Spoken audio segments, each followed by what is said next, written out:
So you feel like you were saying that you felt like church was very important. Um, is Sunday school still your favorite part of church? It is to me. It's fallen away, and I hate it, but I still go every Sunday. Every Sunday.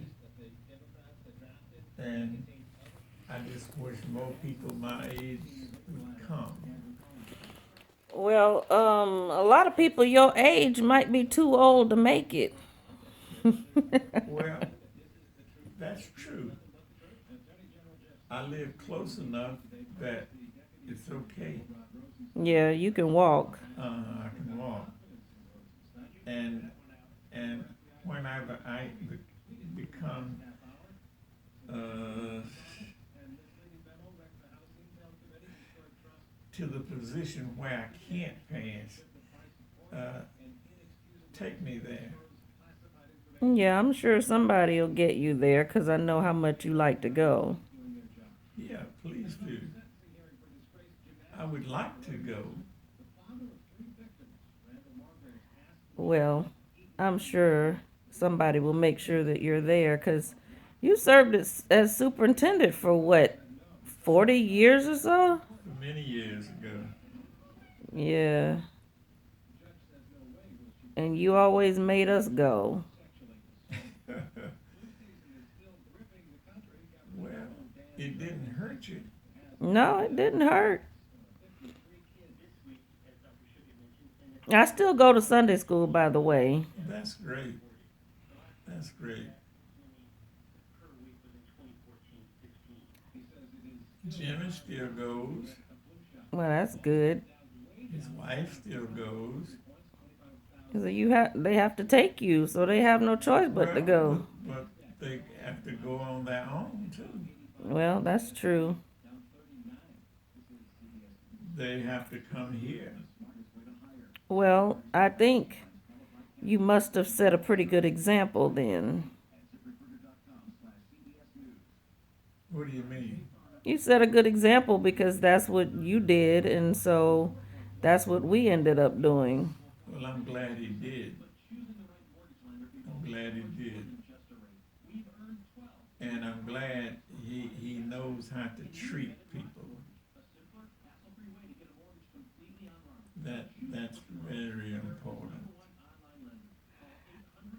One of the things that impressed me the most about you What? is when I looked in your high school yearbook and you wrote in your high school yearbook that you wanted to be an embalmer. And it seems like that's all you've wanted to be for a very long time. Well, that's true. I didn't know it was in there. Yeah, it's in your yearbook and I saw it in there. Well, I meant it from day one. What started you to become interested in the funeral service industry? I really don't know, except Mr. Moss sat me down one day and told me, said, me and Mr. Mack are getting old. And we have looked y'all over and we find out that you needle boys are on the ball. Hmm. And I would just like for y'all to continue our business. And basically that's all that was said. And he said, I will always make it favorable for you to have. And he did. And he did. No, that's good. You said that some of the best times of your life was spent when you were in the army. Oh yeah, I had a good time. I had a great time in the army. And it almost persuaded me to stay in the army because the army was so good to me. But I just stayed good to my will. I said, I'm going to become an embalmer. And that's what happened. Well, you were airborne. Yeah, So was that a choice that you make, or did they make the decision for you? that's a choice I made. Okay, so what made you want to jump out of airplanes? I do not know. But you liked it. I thought it would be beautiful. And was it? Yeah, it was beautiful and it wasn't scary and stuff like that. And they gave me a position that I couldn't turn down. Yeah, they must have put you in charge. They did. Yeah, They did put me in charge.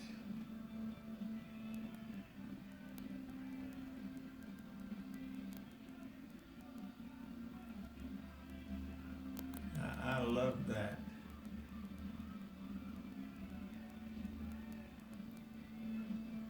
well, It was a nice life for me. but you liked embalming better. Oh, I loved embalming better. God Almighty, yes. Were you a good student in mortuary school? Absolutely. A1. Oh, okay. And came very close to getting a student with honors. Oh, yeah? Yeah. Okay, that is pretty good. Uh, the a young kid from Alabama, Mississippi,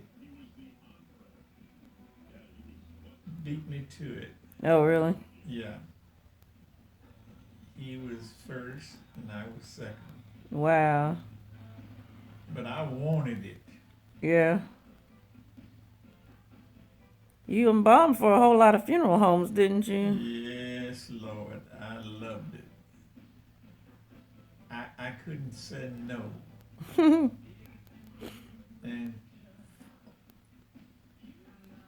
I had embalmers up the behind. I did a lot of them. I really did. But I tried to do them the same thing that I did at home. Good quality. Great quality. I had very, very little people said you had something bad to do. I bet you wish you could still embalm, don't you? Yeah. Yes, ma'am. I wish I was still embalming.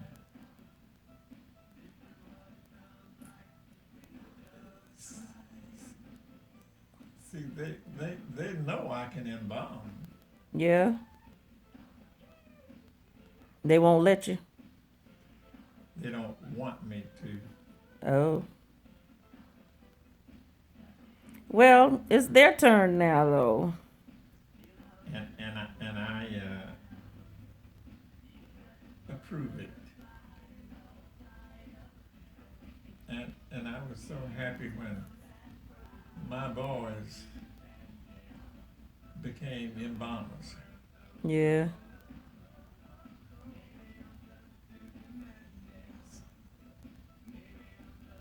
And I just about can tell you who owe me. There's probably a whole lot of people who still owe you, right? Yeah. Of course.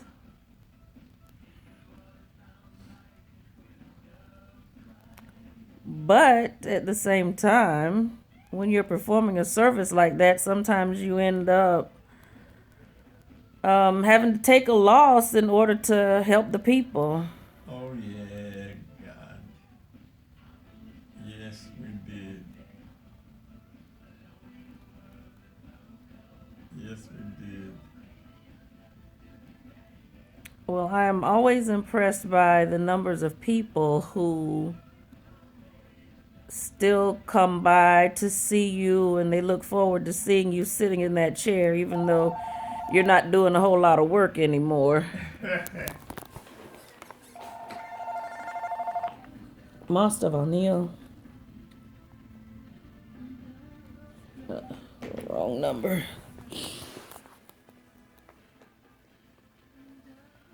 Yeah, a lot of people come by just to see you, and I think it makes them feel better just knowing that you're sitting in that chair even though you're not working. You seem to have a really good reputation. Well, the only thing that bothers me, and it shouldn't bother me, is old age. Well, that's kind of a natural thing. I know it is. I know it is. But I get that natural blues thing. And but I have done a marvelous thing. I think it is being marvelous. And and and so many people have told me that I didn't push for it. Mm-hmm. They just told me. And I feel good about it. Yeah, the community has honored you several times, and I think if you weren't a good person and if you had not given to the community, then people wouldn't want to do things for you like that. Well, the people have been basically good. They have been basically good. And and when I buried my wife, I was sitting there. I was standing there, looking down at my wife's burial, and